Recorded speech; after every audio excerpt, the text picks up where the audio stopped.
Okay, sige. 1 Corinthians chapter 9, verse 24 to 27. This is our series verse or verses. Do you not know that in race all runners run, but only one gets the prize?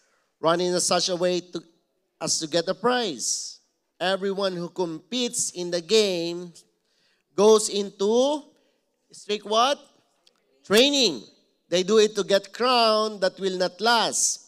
But we do it to get a crown that will last forever. Therefore, I do not run like someone running aimlessly. I do not fight like a boxer beating the air. Verse 27, no, I strike blow to my body and make it my slave, so that after I have preached to others, I myself will not be disqualified for the prize. Amen. So, ang topic po natin ngayong umaga is part of the series is the good steward. Amen. Tell to your neighbor, the good steward. Ano bang series natin? The essential series. In other words, yung mga importante bilang isang Kristiyano. Amen. Kasi po, we believe yung verses na binasa natin, it says to us that we are on the race. Amen. Tayo po ay nasa race. So being in a race or in a competition, we must strictly, ano yun? Sabi niya, train. No? Kailangan natin mag-training. So we have, ang part po ng training is, itong pong mga essential na to, para tumagal ka sa laban, una, kailangan mong merong ano ka? Fear of God. And what are the effects and the benefits of fear of the Lord? Number one, you will have, thank you, you will have wisdom. Number two, you will have what? Long and satisfying life. And number three, blessing will follow you if you have fear of the Lord. Amen? Parang konti lang na. So anyway, the part of the essential for our walk with God is what? To become a good steward. Part po to. Nang bilang isang Kristiyano or para tumagal ka sa race, kailangan good steward ka. And what is steward? Ano po ba ang steward? Ano po to? A person who manage one's property or possession. According to Google, ang ibig daw sabihin ng steward is the person who manage one's property or possession. So I believe Jesus Christ put seed on us. Sabi mo sa katabi mo, nilagyan ka ng seed ng Lord. Yan. And He is expecting that you will be a good steward on that particular seed. Ang Lord po, si Jesus Christ, ay nag-e-expect na magiging good steward ka dyan sa seed na ibinigay niya. Amen? So this is also essential as a follower of Christ. Right? Being good steward is also essential para sa pagsunod mo sa Lord. No, ngayon po, umaga, so paano ba, Pastor? Paano ba tayo magiging good steward or faithful steward? Kasi ang sabi po ng Bible, you have to be a good steward, not an average steward. He said, you must be a faithful. Amen? So ngayon po ang tanong, Pastor, paano po ba? How to become a good steward or a faithful steward? So ito po is part ng series natin. We have an acronym which is family. Tell your neighbor, family. So ano po to? Isa-isa natin to per week, no? Ngayon po, this morning, ano yan? Yung una natin is, what is letter F? Faith. Yan. Faith po. Kitang-kita nyo. Anong ibig sabihin ng faith? Now is the confidence of the things that you hope for and the evidence that, and the assurance that of the things that you did not see. That's faith. Kaya wala kayong nakikita dyan. Amen? So letter A is action. Next week po yan. Ministry, intercession, love. And what is why, Pastor? Knowing your why. Amen. It's also important. Amen. Why, Pastor? Kasi bakit? Kapag hindi mo alam yung ginagawa mo, bakit ka nasa loob bakit ka sumali sa race or bakit ka sumusunod sa Lord, then for sure, hindi ka tatagal sa race. That's why you have to know your why. Amen? So that will be the part of the series. Amen? So lahat po ito ay essential. Tell to your neighbor that those are essentials in your life. Amen? Lahat po yan. So iisa-isa natin yan. So probably mako-cover natin ng April dyan. Yan, amen. At pag gusto pa ng Lord hanggang December na. No? I'm just kidding. So today we will cover what? Faith. Faith is very important for your walk in God. Importante po to. Bakit? Because it is impossible to please God without faith. Kaya importante, kapatid, faith is essential when you follow God. Naniniwala po ba kayo, kapatid? Yun, importante rin ang faith. Amen? That is why those people who don't have faith are not able to follow Jesus Christ right. Yung mga tao daw na nagfa-follow sa Lord pero wala namang faith, they don't able to follow Jesus Christ right because they don't have faith. That's why ngayong umaga, kapatid, I pray na yung after natin mapag-aralan to, marikindle yung faith na binigay ng Lord sa atin. Amen? Amen? So if you want to become a good steward for the Lord, then you have to establish your faith. Let me say that again. If you want to become a good steward for the Lord, para sa Lord, no, ang gusto niya, makita niya yung faith mo. And what is faith again? Hebrews chapter 11 verse 1. What is it? What is the meaning of faith?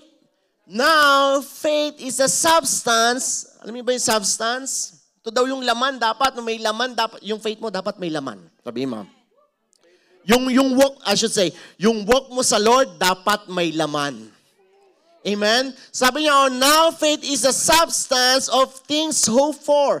The evidence of things not seen. Yung daw mga hindi mo nakikita, pero pinaniniwalaan mo. That is faith. No? Yung mga bagay na sinabi ng Lord, may promise ang Lord, kahit hindi mo pa nakikita at malabong mangyari sa'yo, pinaniniwalaan mo. That is what you call faith. No? Yung parang paano mangyayari sa akin yun? Hindi ko alam, pero sinabi ng Lord, paniniwalaan ko. Amen? So that is faith. No? Kaya, kasi minsan, ano ba ang kabaliktaran ng faith? Ang kabaliktaran po ng faith, yung mga nakikita mo lang ang pinaniniwalaan mo. To see is to believe. No? Kapag to see is to believe, ang perception mo sa buhay, then definitely you don't have faith. Yung nakikita ko lang, pastor, ang pinaniniwalaan ko. So wala doon ang faith. Nakikita ko, pastor, ang buhay ko, magiging ganito na lang ako kasi ito lang naman ang ginagawa ko sa buhay ko.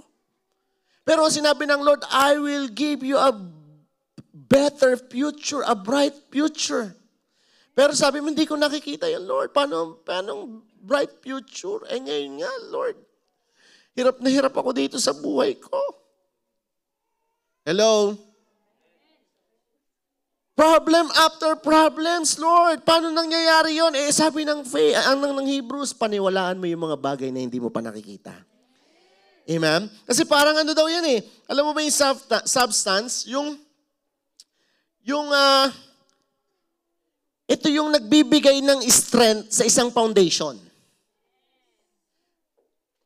Have you seen the foundation, yung hollow blocks lang, na walang cement at saka walang steel? Meron bang nagpagawa ng bahay, tinayuan lang ng hollow blocks, tapos wala siyang cement at walang steel? Anong mangyayari doon? Mahunayon. Tingnan mo yung katabi mo, marupok daw, besh. Marupok daw, besh. Sabi. No? No, parang gano'n, no? In fact, ang foundation ng bahay, hindi lang kailangan ng cement. Sabi ko nga, kailangan din ng steel yan. Yun yung substance.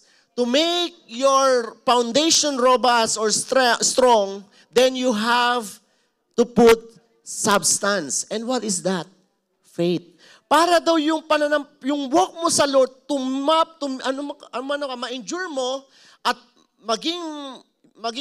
yung walk mo sa Lord, ma-enjoy mo, at the same time, hindi ka bumigay basta-basta, kailangan meron kang faith. Kasi walking in the Lord without the right substance make your walk impossible and lifeless. Let me say that again. Kapag daw yung lakad mo sa Lord, pag sunod mo sa Lord, kapag walang substance, meaning ka walang faith, yung walk mo, lifeless. Kaya para palang ang buhay ko bilang isang Kristiyano, Pastor, parang wala naman nababago sa akin. Parang paulit-ulit lang, Pastor, 10 years ago, tinanggap ko si Jesus Christ, pero ganito pa rin ako. Pero my question is, na-develop ba ang faith mo? No, kasi kung hindi, it is like you are punching without strength and not in the right form. Kasi bakit? Tandaan nyo kapatid, remember this, there are two different boxers. One is what? One is the professional and one is ordinary person. Totoo yan, Pastor. So everyone could go up with a fight. Tama? Lahat po, but not everyone could fight like a professional. Lahat tayo, pwede tayong maghamon, pumunta sa ring. Pero hindi lahat tayo pwedeng lumaban like a professional. Di ba? May sumusuntok nga, ganun yung sumuntok eh. Nung mga bata tayo, ganun, di ba? Meron nakikita ng batang ganun, sumuntok. Parang Ferris wheel, di ba? Meron naman, tingnan mo yung mga iba sumusuntok, yung mga ibang lahat, sabi, ganun sila sumuntok, hindi marunong. Kasi bakit? Pero yung mga professional sumuntok, talagang mayroong form. Kaya pag tumama ang lakas, madapisan ka palang tulog. Di ba? Kasi nga, bakit? Kasi nga, they went for a training. Kapag daw yung lakad mo sa Lord, kapatid, walang faith, para kang, lumaban sa boxing na hindi train. That's why, what is faith, Pastor? Faith is trusting God. You have to trust God. Tell to your neighbor, you have to trust God. Amen? So faith is a trust God in all circumstances, which enable us, what? The believer to persevere and remain steadfastly loyal to God and His Word at all times. Kapag may faith ka raw, loyal ka sa Lord kahit anong mangyari. Let me say that again. Kapag daw may faith ka, kahit anong mangyari, loyal ka sa Lord. Kahit anong mangyari, Pastor, kahit magunaw man ang mundo, yes. Kahit magunaw ang mundo, then you remain loyal to God and His Word. Bakit? Kasi bakit? Meron daw seed na ipinlant sa iyong puso ang Lord. But this is something that we need to cultivate and to develop every day. Let me say that again. Yung faith, no? May seed na raw na ibinigay ang Lord sa'yo. Pero yung seed na yan, we must cultivate it and develop it. What? Every day? Every day. Kailangan daw, every day. Do you believe that there are levels of faith? Pastor, sabi ni Apostle Paul, we have same measure of faith. Yeah, that is the peak. But not everyone have or meron na doon sa level na yon. Amen? So, merong level of faith. Ano yung level of faith? Bibilisan ko lang to. Yung una, yung little faith. Di ba? Sinabi sa Bible yon? Biblical yon. Ano sabi? Little faith. Anong ibig sabihin ng little faith? Almost no faith. Ang little faith pala, almost no faith. Ano yun, Pastor? Paano yun? I believe. Yes, I believe, Pastor, but.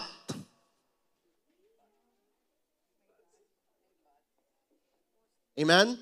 That is little faith. No, something like that. Sabi ng James chapter 1, verse 6 to 8. Pwede na i-flash. Sabi niya, but let him ask in faith with no what?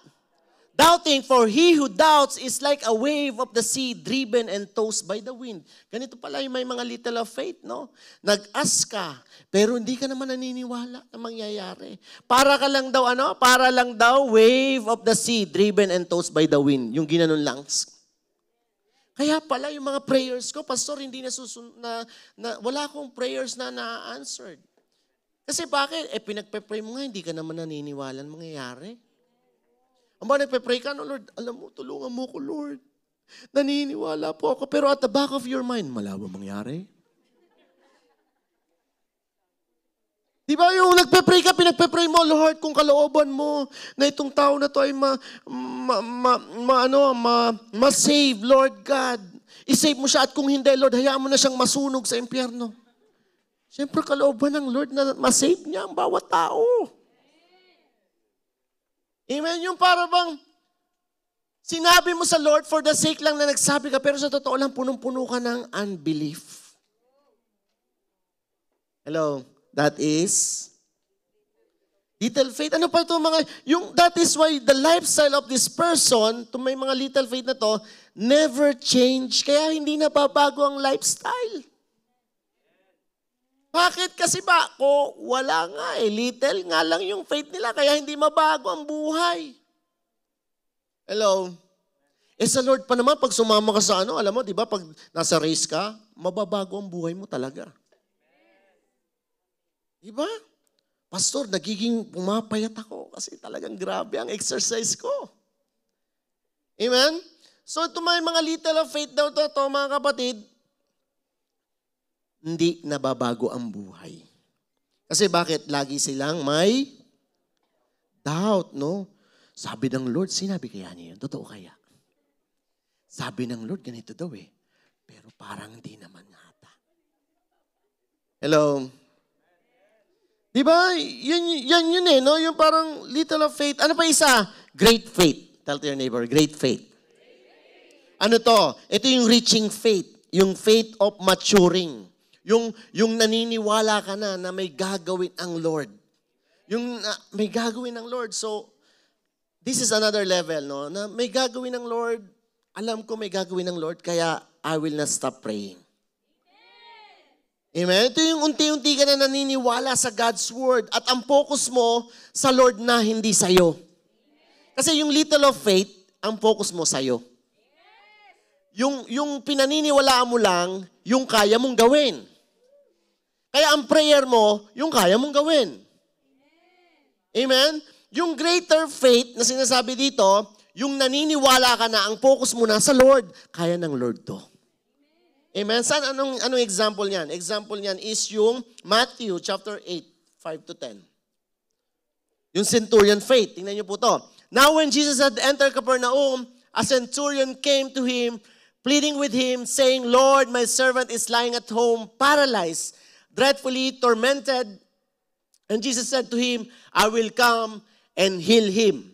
Verse 8, the centurion answered and said, Lord, I'm not worthy that you should come under my roof, but only speak a word, and my servant will be healed. Wow! For I also am a man under authority, having soldiers under me. And I say to this one, go, and he goes. And to another, come, and he comes. And to my servant, do this, and he does it. When Jesus heard it, he marveled and said to those who followed, assuredly, I say to you, I have not found such great faith, not even in Israel. So that is another faith. Great faith. Amen? Yung naniniwala ka na, nagmamature na, yung parang hindi ka nag-keep up. Yung parang may nangyayari may mga problema man sa ngayon, pero hindi mo, yung parang naniniwala ako may gagawin pa rin ang Lord. Yung ganun, yung discourage ka, pero ini-encourage mo yung sarili mo sa Lord. Yung pilit mong inaalala yung mga promises ng Lord sa'yo, that is a great faith. And what else? Ano pa yung isa pang level ng faith? That is a perfect faith. Ano to? A perfect faith. Ito meaning it's a resting faith. Mark 11 verse 20, 22. Para makita nyo lang po as an example. Now in the morning, as they passed by, they saw the fig tree dried up from the roots. Ito po yung fig tree na kinurse ni Jesus. Kasi during that time, ito pong fig tree na to, dapat may bunga na. Pero nakita niya, sabi niya, bakit walang bunga? So sabi niya, kinurse niya yung puno. And the next day, nakita ng mga disciples ni Jesus, sabi niya, now in the morning as they passed by, they saw the fig tree dried up from the roots. Patay na nga. Hello? 24 hours lang. Hello? Sino gusto ng ganung blessing? 24 hours lang, ano? Amen, ayan, no? Sige, diretso mo po. 21. And Peter, remembering, said to him, Rabbi, look, the fig tree which you cursed has withered away. Sabi niya, Jesus, ito yung kinurse mo. Last day, kahapon. Tingnan mo, withered na siya. And verse 20, so Jesus answered and said to them, have faith in God. That is the perfect faith. Ano to, pastor? Ano tong pagkakaiba nito? This is a done deal. Ano ibig sabihin na done deal, pastor? Parang yung nagbenta ka, done deal? Hindi. Ito yung pinag-pray mo, pinaniwalaan mo na natapos na, nangyari na. That is a perfect faith. No, yung wala ka ng concern, no, yung parang hindi ka nag-aalala. Oh, bakit? Kasi lahat ng worries ko, binigay ko na sa Lord. Pinag-pray ko na siya at alam ko may gagawin ang Diyos dito sa sitwasyon ko. Alam mo yung story nung 3 babae rito na nagpatotoo? Di ba yung tipong wala na silang status pero nakakangiti pa rin? Di ba yung parang hindi sila nauubusan ng saya sa buhay? Di ba yung parang walang status, anytime pwedeng sipain? Lumabas sa bansa? Ano yung istorya nila? Na parang, pero tingnan mo sila, parang wala akong nakikitang bakas. Na parang nakatambay pa doon sa bahay namin, mga nakaganon pa sila. Sarap ng higa. Sabi ko, grabe ano. Kasi bakit? They prayed already.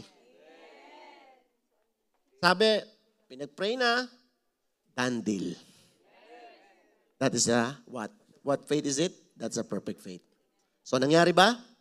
Nangyari ba on the second day? On the third day? Hindi. Ang tagal din naghintay nila.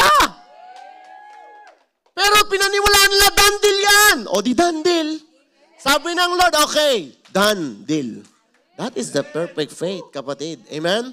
Who wants to have a perfect faith? Yung wala, ang sarap ng ganun, no? Yung wala ka ng pinupublish. Lord, wala akong, but ikaw, 60 years old ka na, pero parang 30 years old ka lang. Kasi lahat ng worries ko, binibigay ko sa Lord. Yung parang, wow, no? Yung pakapal ng buhok mo.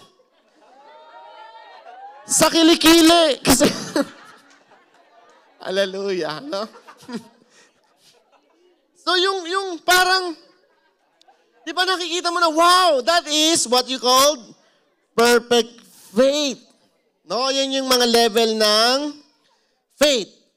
So 1 Thessalonians chapter 1 verse 3 says, we are bound to thank God always for you, brethren, as it is fitting because your faith, tingnan niyo po to, sabi ni Paul, because your faith grows exceedingly.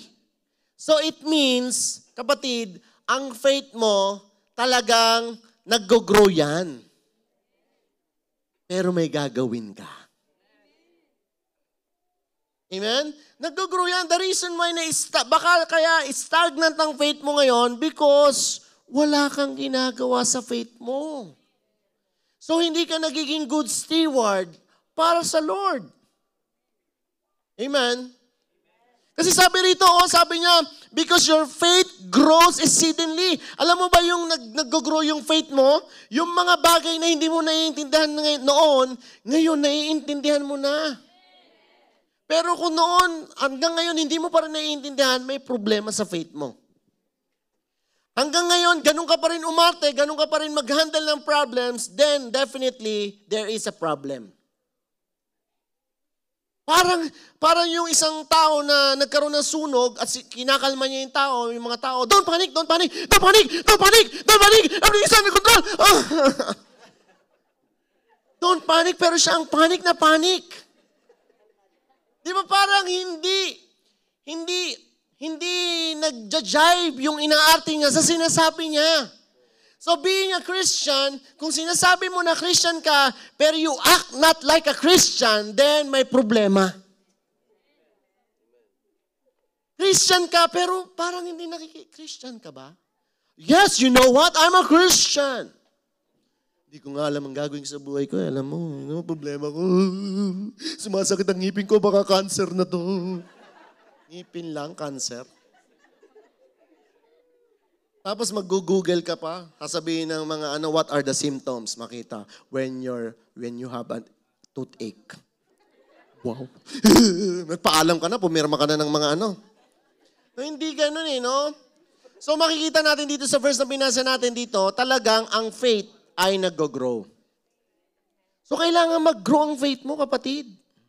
Hello? Sinong gusto mag-grow ang faith?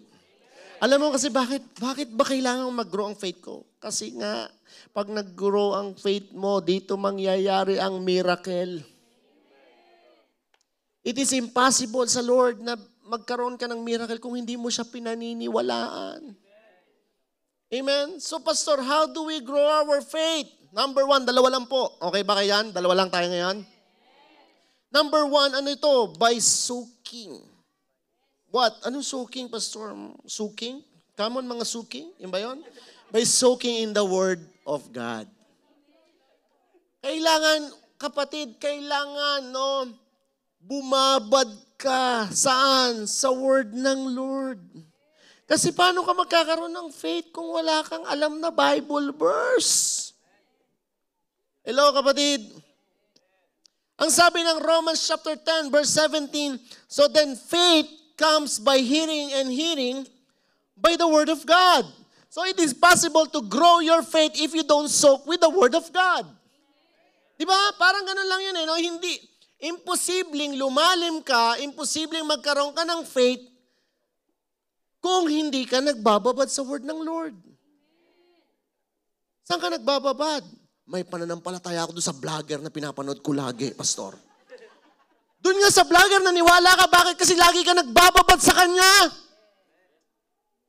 Kaya I remember yung mga, minsan nanonood ako nung may mga nagbablog ng gym, paano magbuhat ng shoulder na tama. Sa daming nagbablog na ganun, bakit pinaniniwalaan ko yung isang pinapanood ko? Kasi nga nagbababad ako sa kanya. Hello? Kaya dapat, kapatid, para lumalim ka raw, maiba yung faith mo, kailangan mong magbabad saan? Sa Word ng Lord. It is difficult to become mature if you don't meditate the Word of God. Imposible, kapatid, na ikaw ay maging matured kung hindi ka magbababad sa Word ng Lord. If you don't hear the good news about Christ, it has not become possible for you to grow. Alam niyo ba, when we talk about Jesus, it is a good news. Good news siya, kaya dapat lagi kang excited pag may mga gawain ng Lord. Yung tipong, spring forward, nauna ka pa rin gumising sa alarm clock mo. Di ba, naunahan mo, alas 3 pa lang pala. Tapos pagdating mo sa church, dilat na dilat ka, parang hindi ka natulog. Yung excited ka sa mga, alam mo kasi naniniwala ako, kapatid, yes, may personal time ka, nagbabasa ka ng Bible, pero you also, maganda rin na nakakarinig ka, natututo ka sa mga ganito, ito yung corporate na tinatawag. Kasi bakit dito, mas na wow, oo nga, ba't di ko naintindihan yon? Amen? So that's why ito mga gato, mahalaga to kasi dito ka lalalim, Dito mo ma-hear ang good news. Amen? Hindi, Pastor, sa CRA ko ma-hear ang good news. Kasi di ba, yung tax refund na, Pastor? That's the good news pag may nag-send na ng return ka. Amen? Naniniwala ako, mga kapatid, sabi ng Matthew chapter 4, verse 4. But he answered and said, it is written, man shall not live by bread alone, but by every word that proceeds from the mouth of God. So makikita natin dito, kapatid, humans will not live only by physical bread. But also they need living bread. And that is Jesus Christ. So ibig sabihin, kapatid, eto, listen to me mga kapatid. Hindi lang daw nabubuhay ang tao sa bread alone. Nabubuhay din tayo saan?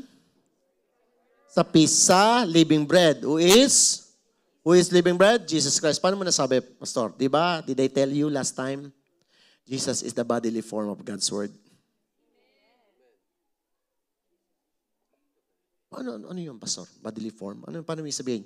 Yung word na to, no, lahat yan na nandyan, ginawang human, and that is Jesus. Did you get that? Yes, He is the bodily form of God's Word. Tingnan niyo yung John chapter 1. In the beginning, wala dyan yun eh. John chapter 1, verse 1. In the beginning was the Word, what's the Word? What is the Word? Capital, Word. And the Word was? What's the Word? Who is the Word? And the Word was? Verse 2. He was with? Verse 3.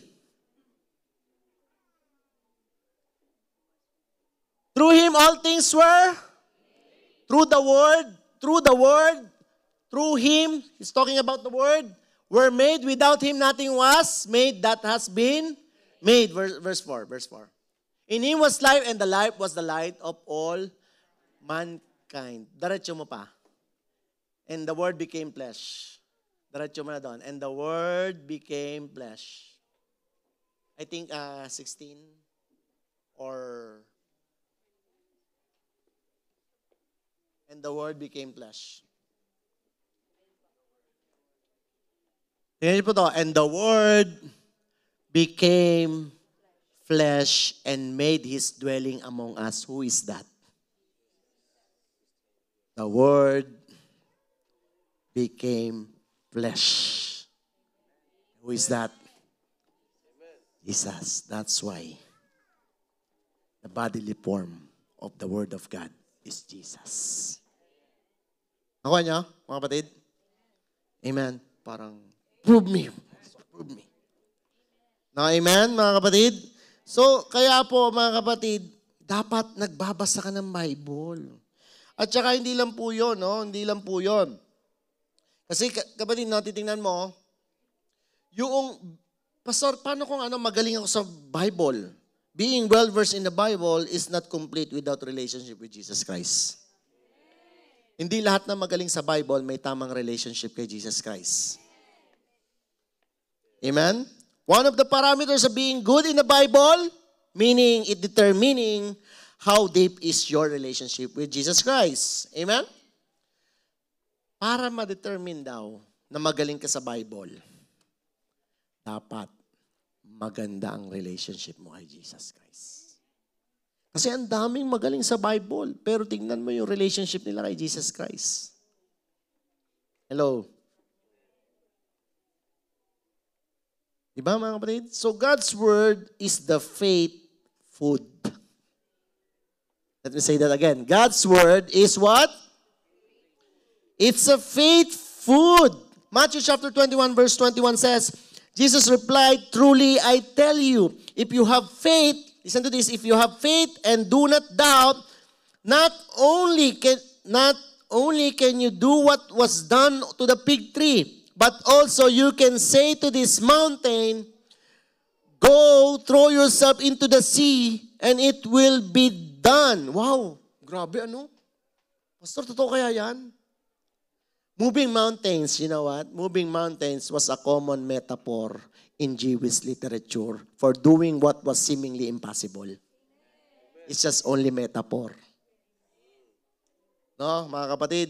Kaya ang Bible, hindi po binabasa to lagi ng literal. Or else mamimislead ka. So that time, ang sinasabi po dyan, metaphor yan. Ano yon? Yung pagkasabihan nila yan o analogy na pini-explain nila kapag yung mga bagay na mga imposible. Amen? So if you have faith that can move mountains, you have the faith that makes things impossible possible. Tama mga kapatid? I remember the life of the woman who was bleeding for 12 years. Just remember that? Now because of her faith, she received healing which was impossible but turned into possible. Natatandaan nyo? Yung story ng 12 years na dinudugo? Nawala na siyang hope during that time. Pero because of her faith, ang nangyari doon, yung imposible na turn into possible. Luke chapter 8, verse 48. Tingnan niyo po, sabi dito. And he said unto her, Daughter, be of good comfort. Thy faith hath made thee whole. Go in peace. Pwede ba natin ito sabihin ng NLT para maintindihan nila? NLT po. Ayan. Ang sabi po dyan sa NLT, Daughter, he said to her, your faith has made you well. Go in peace. Sino nagpagaling sa kanya?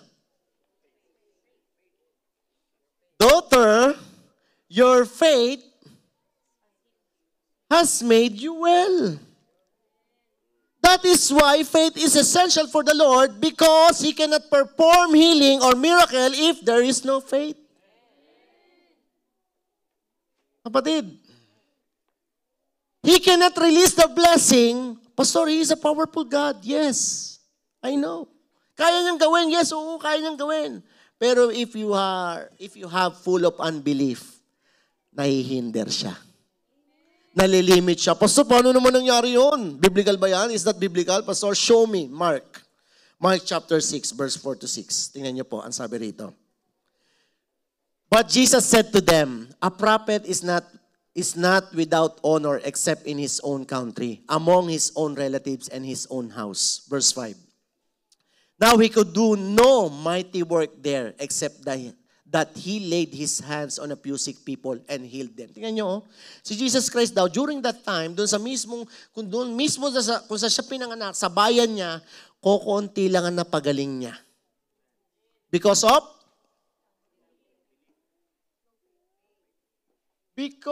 sabi niya, now he could do no mighty work there except that he laid his hands on a few sick people and healed them. Verse 6.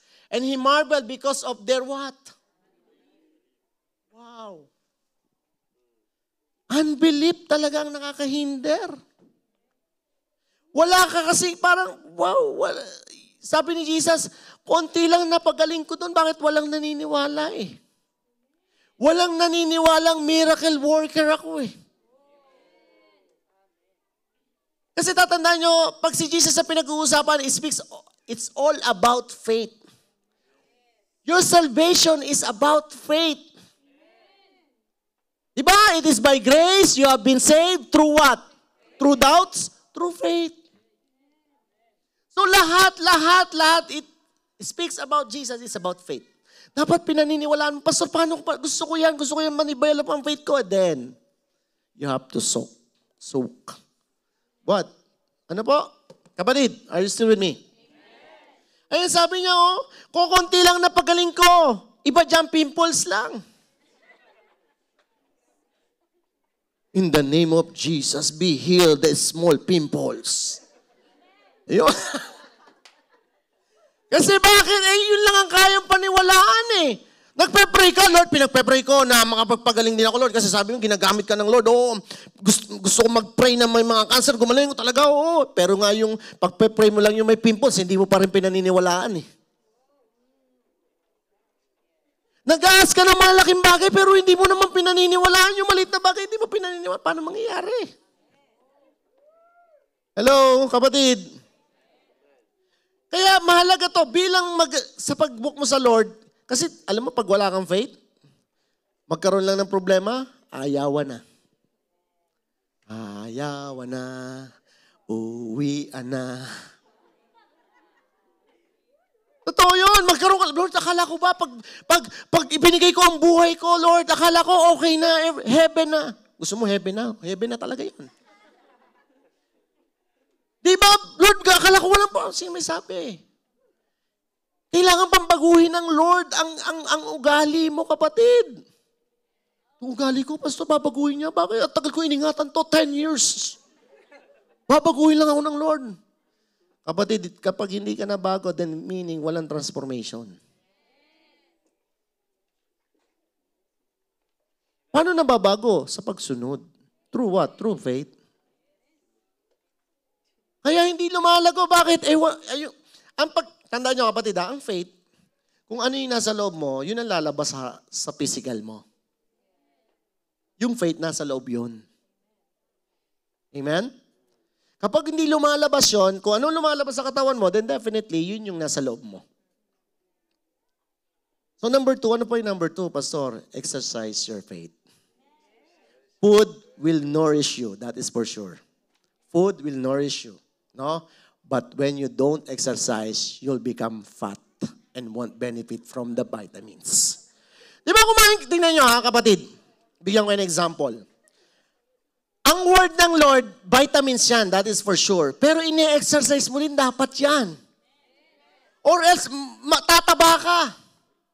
Hello? Tingnan mo yung mga nag-gym. Hindi pwedeng protein lang ng protein yan, walang gym. Sino yung mga nag-gym dito? Yung mga isang beses na nag-gym. Tapos kung maglakad ganon. Oh, sorry. Tingnan nyo kapatid ha, kahit uminom ka ng protein, at kapag hindi mo ibinuhat yan, useless yan, tataba ka lang dyan, magmamas ka. Amen? Kaya walang benefit from that. Kaya nga, faith that cannot be tested is the faith that cannot be trusted. That's why yung faith na na-develop, sinabi ng Lord, ganito, pero hindi natetest, hindi mo ina-exercise yung faith mo. Kasi bakit? You are afraid. Walang faith, ibig sabihin.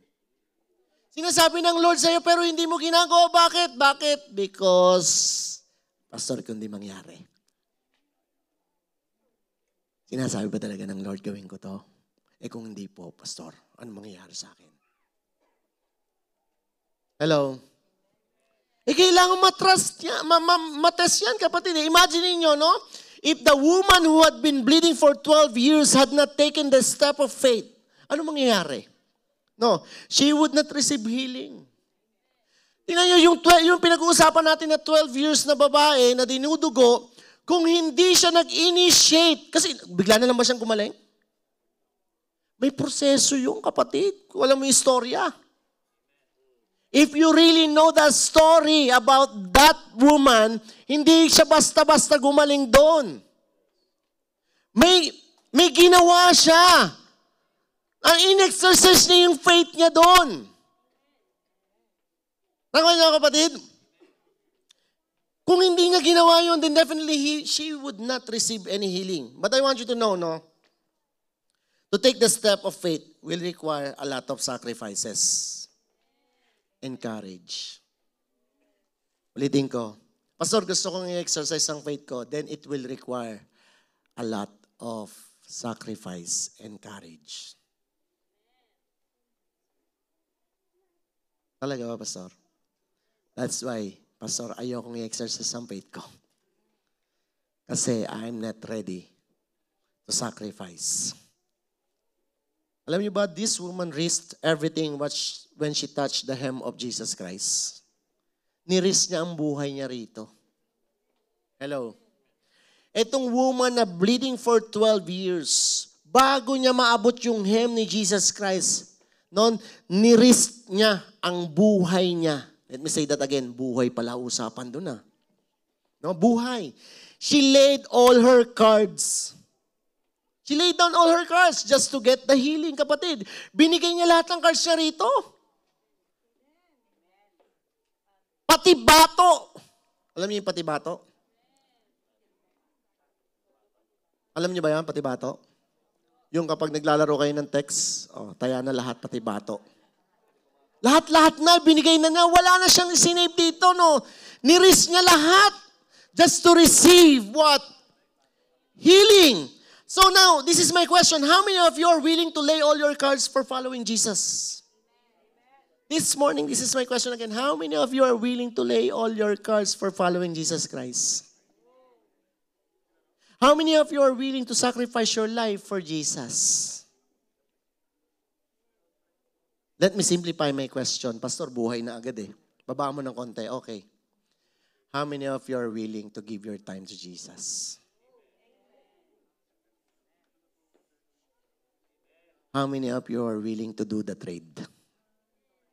Yung ipagpapalit mo yung buhay mo. Yung lumang buhay mo sa bagong buhay. How many of you are willing? Sino yung willing na, wow, kasi itong babae na to, nirish niya lahat eh. Kasi after that, alam mo, pwede siyang mamatay, pwede siyang patayin, kasi nga may sakit siya. During that time, yung kultura nila, no, I'll give you some context. No? Yung during that time, yung kultura ng Jew, kapag nakisalamuha ka, may sakit ka at nakisalamuha ka sa mga normal na tao, pwede ka nilang i-stone to death.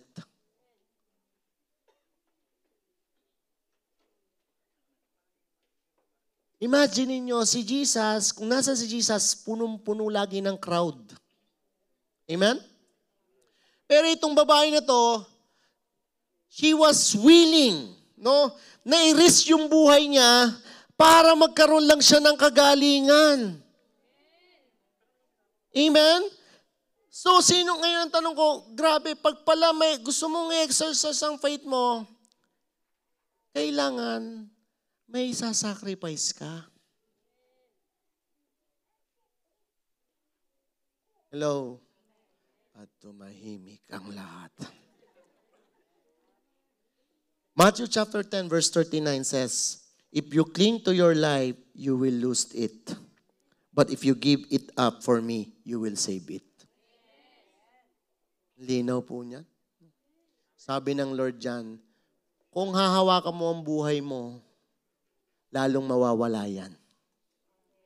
Pero kung ipagagamit mo sa akin, you will save it. Worth it. Amen?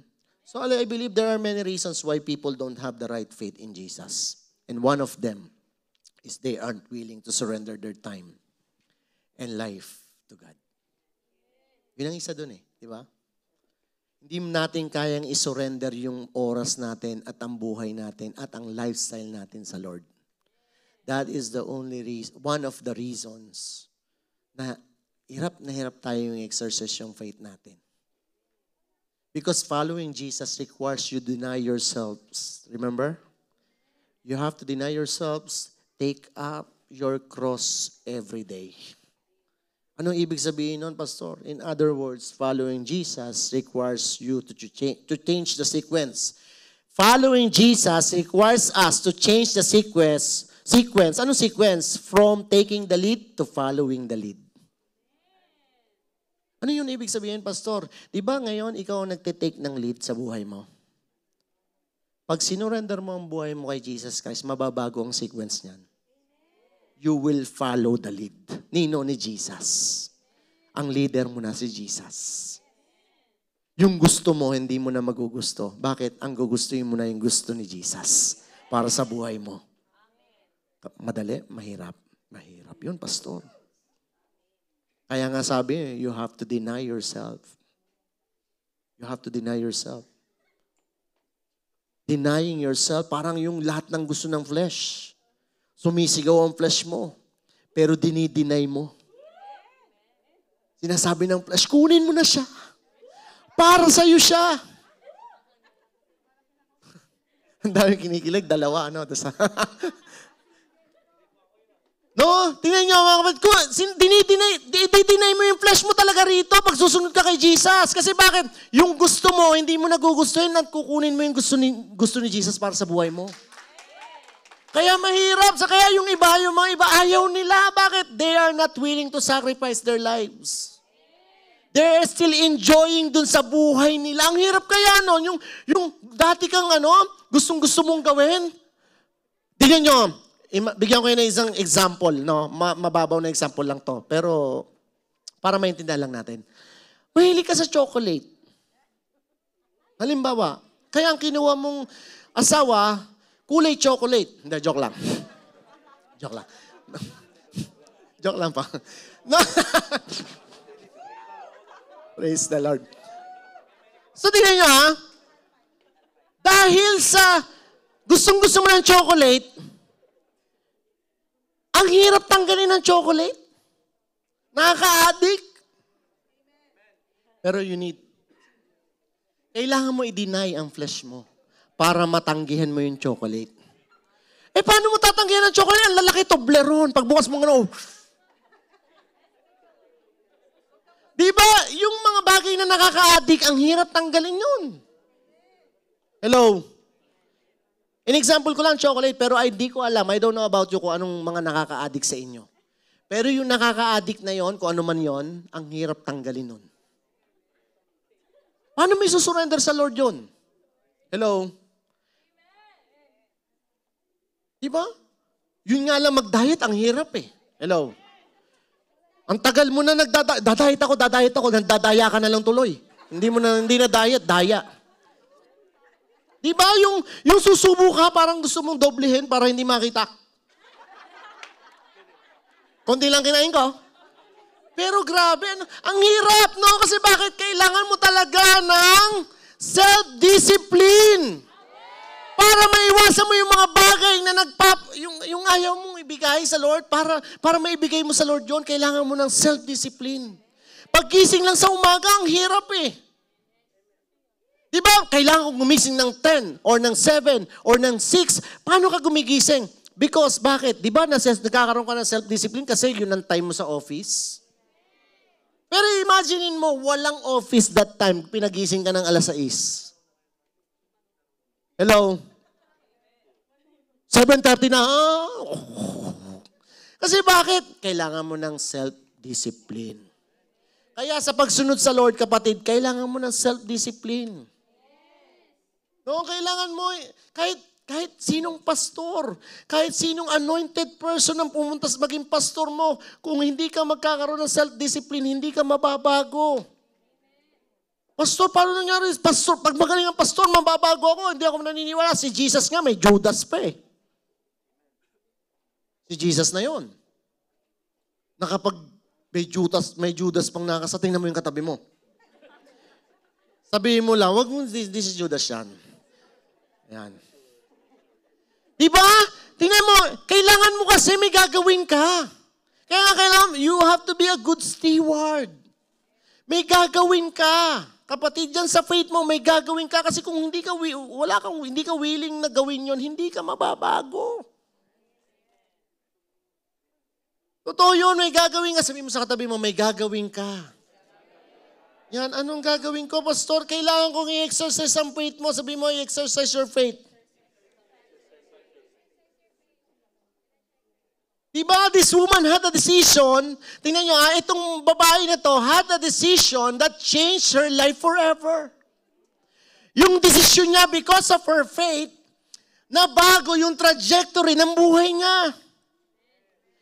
Yung her decision changed the course of her life. Di ba ang ganda nun?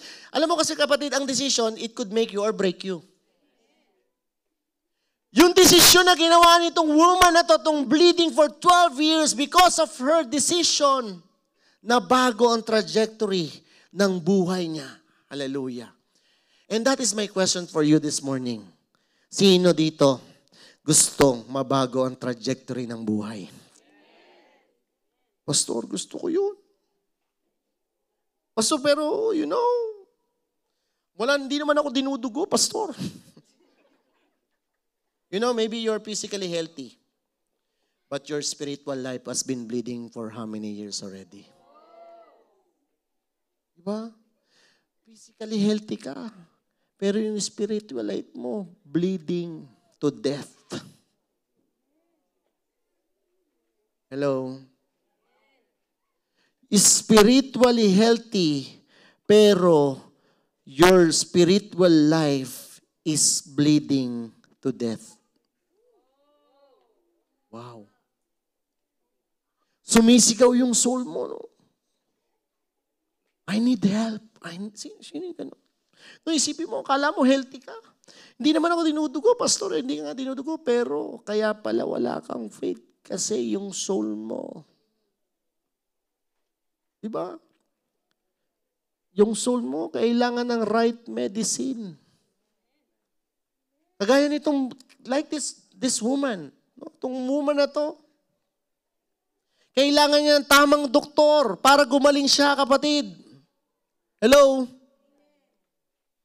Ano nangyari? Di ba? Many doctors, hindi siya napagaling eh. Ang daming doktor. Ang daming doktor na tumingin dito sa babae na to, pero hindi siya napagaling. Ang sabi ng Bible, instead na gumaling siya, lalo siya naging worst.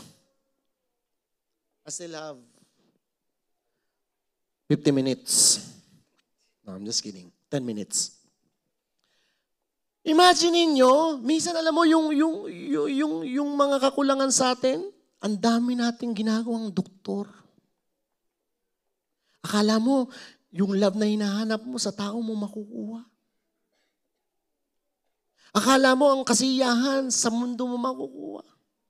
Alam mo, pastor, kapag nagagawa ko yung mga bisyo ko, pastor, nagiging masaya ako. I think that is the medicine na kailangan ko. Sino may sabi?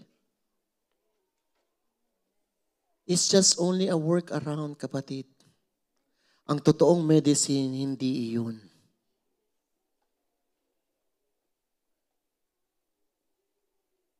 Tingnan mo itong babae ito, instead of getting well, she would become worse and worse every day. Diba? Sabi ng Bible yun? Basahin nyo na lang yun sa Luke yun. Sa Luke.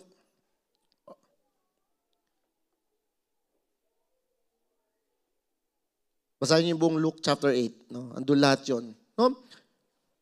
Kung titingnan mo kapatid, no, parang lahat na lang ginawa ng babae, pero bakit?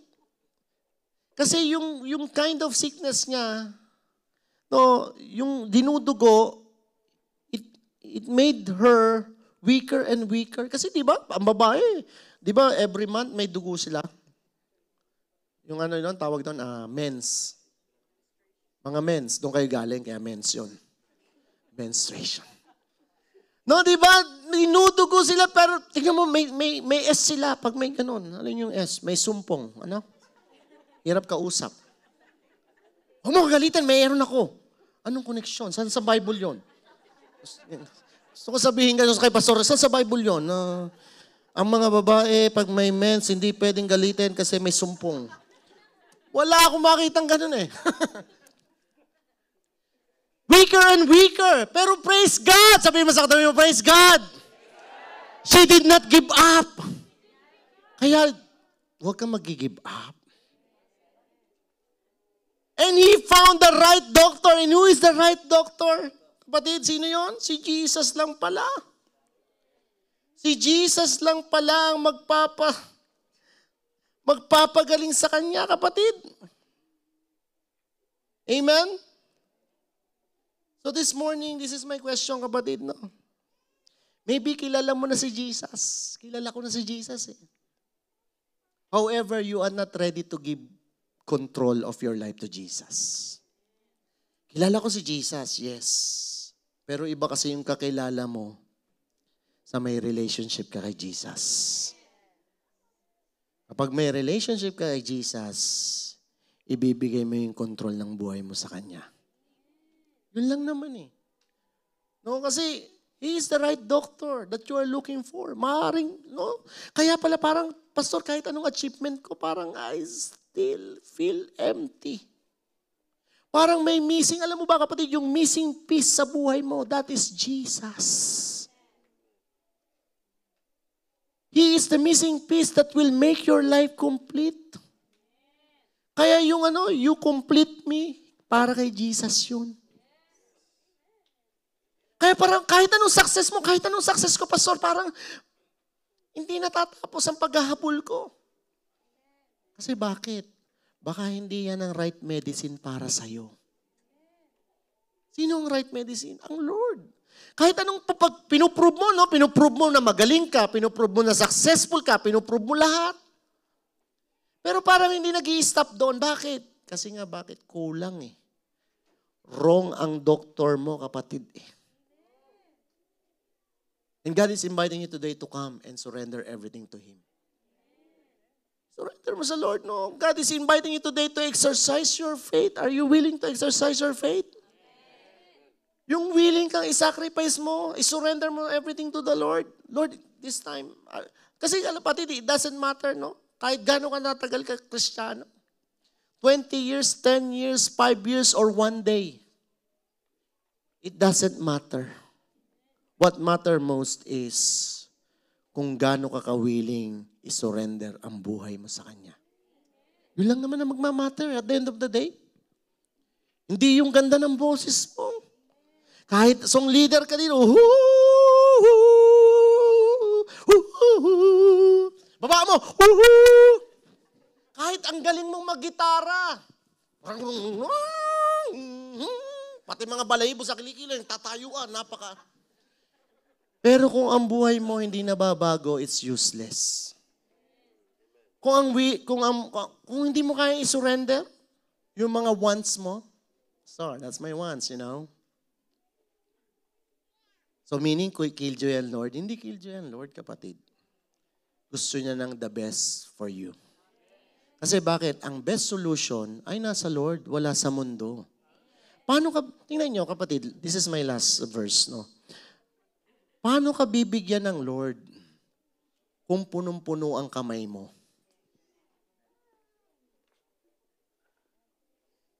Pinabibitawan ng Lord sa iyo yan kasi para mahawakan mo yung binibigay niya sa iyo.